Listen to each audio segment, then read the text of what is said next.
What's your image of Hong Kong?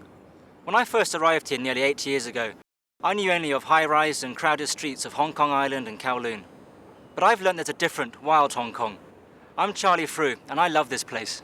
I love the contrast between the dynamic city and Hong Kong's magnificent wild setting. Wild Hong Kong is all around this city. There are wonderful hiking trails, waterfalls, coves with coral, quiet temples and rugged hills, and they're all easily reached by using the super efficient public transport system. I'm about to make a circuit with my first destination at southeast Hong Kong Island. From there I'll head north into Eastern New Territories, swing west, and then south to Lantau Island. And to show you how easy it is, I'm going to start at a city station. So join me as we explore wild Hong Kong.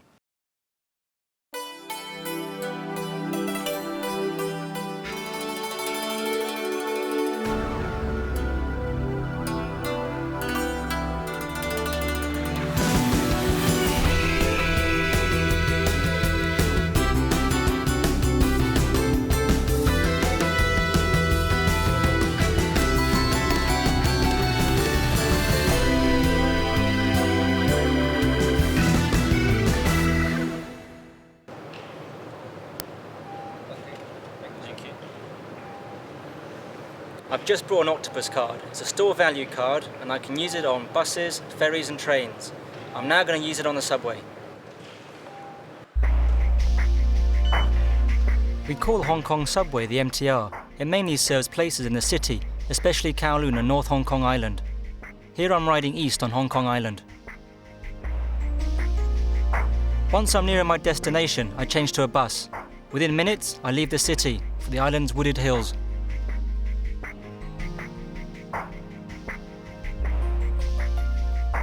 Around 40% of Hong Kong is designated as country park. There's a tremendous network of well-maintained hiking trails and signposts which are marked like this. I'm going to walk up this ridge to Dragon Back, and there should be some fantastic views from the top. The trail is easy to follow and soon leads to the crest of the undulating ridge, the spine of the dragon.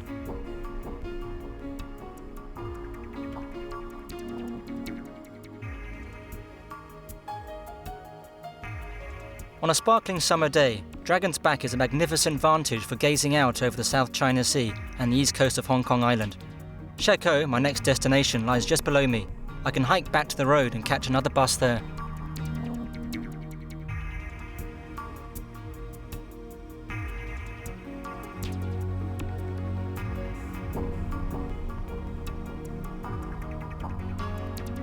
Shek O is a village clustered around a rocky headland with narrow streets and a temple to Tin Hau, goddess of the sea. Maybe this doesn't seem a wild place, but at the tip of the headland are steps down to the granite coast. Here I'm about to witness the forces that help shape Hong Kong. There's a strong northeast wind blowing that's really pushing up the swell onto the east coast of Hong Kong. It's fantastic.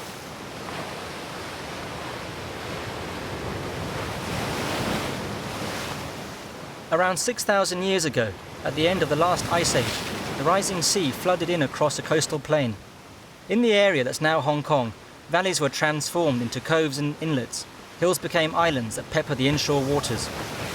Ever since, the sea has worked on the Hong Kong coastline, sculpting hard rock into headlands, swirling sand into bays.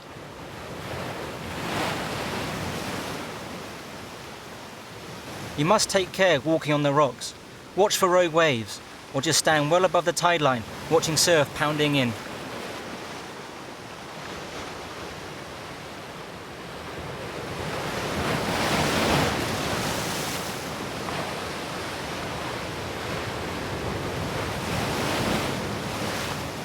There's also an easy path.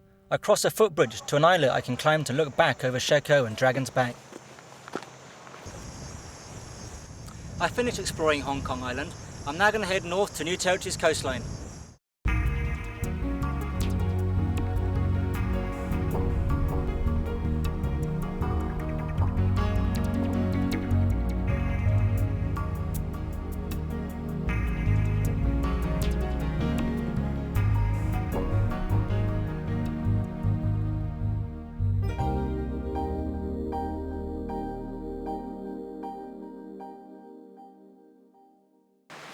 I've arrived at the Sai Kung Peninsula, which is shaped like a giant stubby hand jutting out into the South China Sea.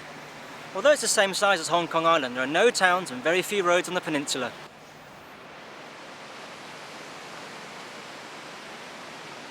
This must be Hong Kong's most stunning beach, Tai Long Wan. It's ringed by hills and a headland, and is a jewel in Sai Kung's crown. And if there's one place you have to visit on the peninsula, it should be this one. On weekends with easterly winds, Tai Long Wan is a favourite with surfers, but visit on a weekday and it could be empty except for a few cows.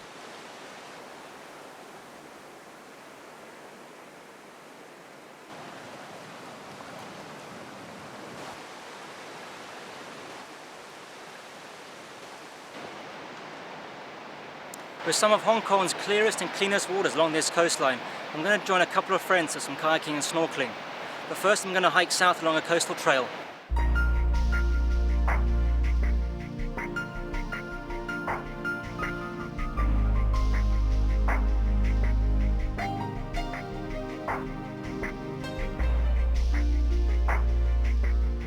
My route passes more wonderful beaches, climbs hills, and dips to a cove you can reach only on foot or by boat.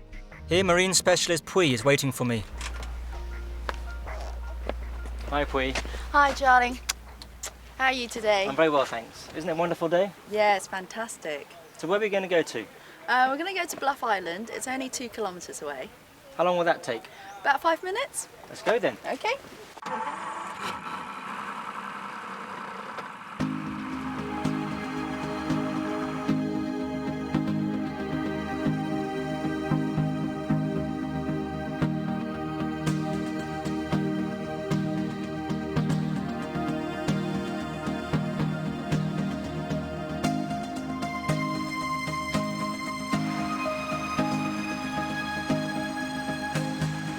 So we passed quite a few islands on the way out here. Why have you come to this one? Because there's an area of protected corals here along the rocky coast.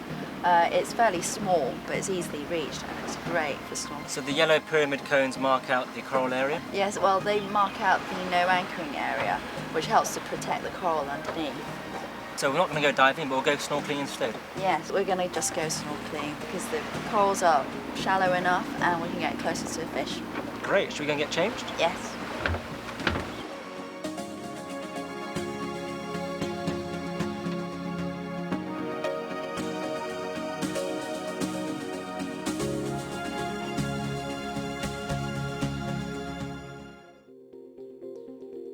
Though Hong Kong has no large reefs, we have over 80 species of hard corals.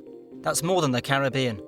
They form colourful underwater landscapes with miniature cliffs and canyons and shelter creatures like crabs, urchins, shrimps and fish. Most fish in Hong Kong are small, but you might find a large one like a moray eel peering out from its lair.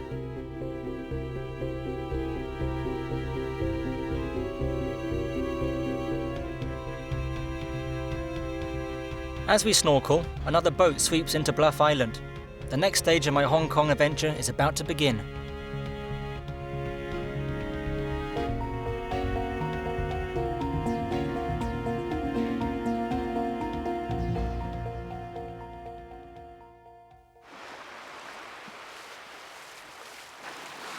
Now that was a really nice snorkel. I'm now going to meet up with Paul Etherington, who has his own tour company called Kayak and Hike. I'll wait for him on the beach here.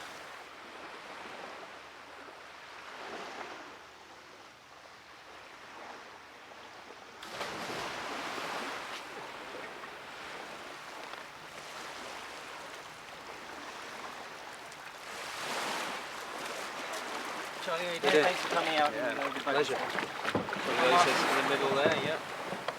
And nice jacket on? Yep. Whereabouts are we heading out to today? We're going to just paddle over the coral reef here and go around the corner, head over to one of the islands. There's a fantastic sea arch and sea caves there for us to have a look at. Yeah, I was snorkeling here earlier on. It's fantastic. A lot of coral It is fish. very clear, isn't it?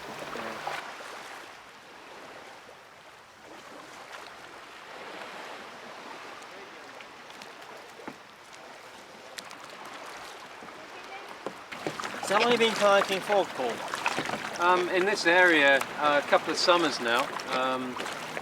So it's a beautiful area. There's plenty of islands and beaches. It's ideal for kayaking. Where are we heading to now then? We're going to head out here past Town Island to Wang Chau, which is stunning volcanic geology and great sea arches and caves.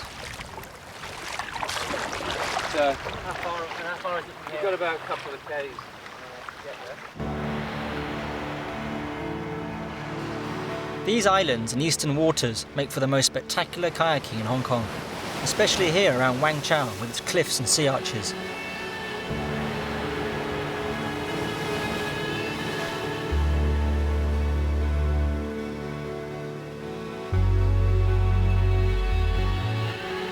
This is not a place for beginners.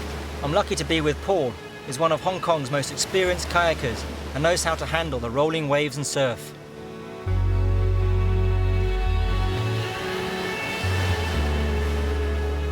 But elsewhere are several water sports centres where you can rent kayaks to enjoy gentle paddling in sheltered bays and practice like the other members of today's kayak crew.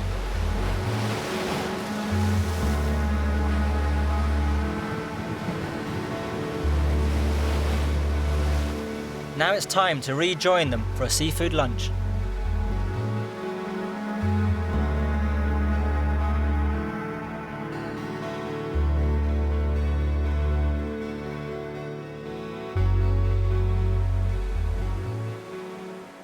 Hello Simon, how are you doing today? How many persons today? We're 6 for lunch. Okay, this way, please.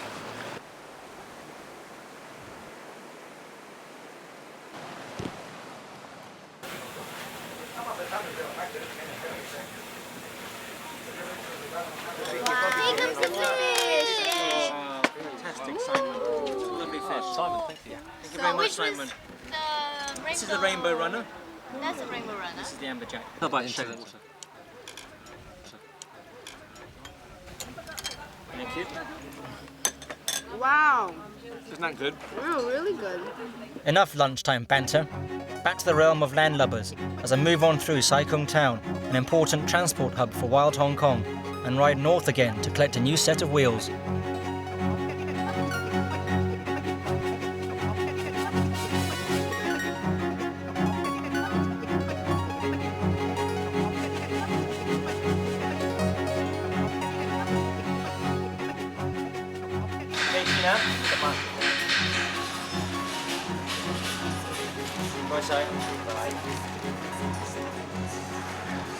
This village, Tai Mei Tuk, is a centre for tourism in northeast New Territories. It's packed full of restaurants and shops where you can rent bicycles and explore some of the wildest parts of Hong Kong. Most people ride along the coast, but I'm heading into the hills. After a hill from Tai Mei Tuk, I cruise past Plover Cove Reservoir, just being watchful for careless drivers.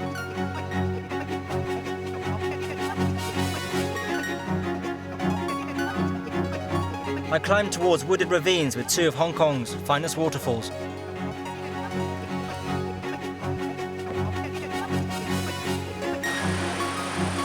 Behind me is Bride's Pool, one of Hong Kong's most easily accessible waterfalls. Nearby in a ravine is a more spectacular fall. Legend tells of a bride who fell to her death in a ravine here. Her spirit lingers, combing her hair by the reflection in a pool near the top of this fall. Like all Hong Kong waterfalls, the 60-foot-high Mirror Pool Fall is most dramatic after summer rains.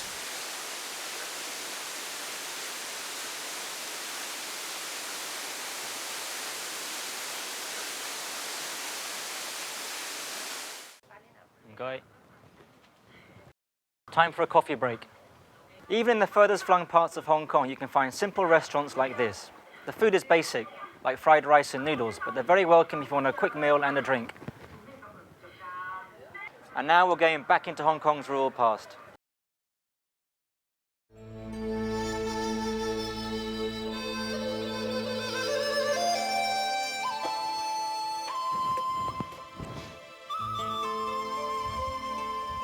I'm in Luk Keng, one of the few remaining Hong Kong villages that retain their traditional character. Once home to hundreds of people, it's now fairly quiet, with only about 50 elderly residents. Life in Luk Keng, like many Hong Kong villages, once centred on rice farming. But as cheaper rice imports made farming uneconomic, many people left for the city or new life overseas. I find abandoned houses that still have old wooden furniture. Former villagers help maintain the ancestor hall so the spirits of deceased relatives can help look after the living. Nature is reclaiming the area. The old rice paddies have been replaced by a freshwater marsh. Several ruined buildings are being hidden by a woodland.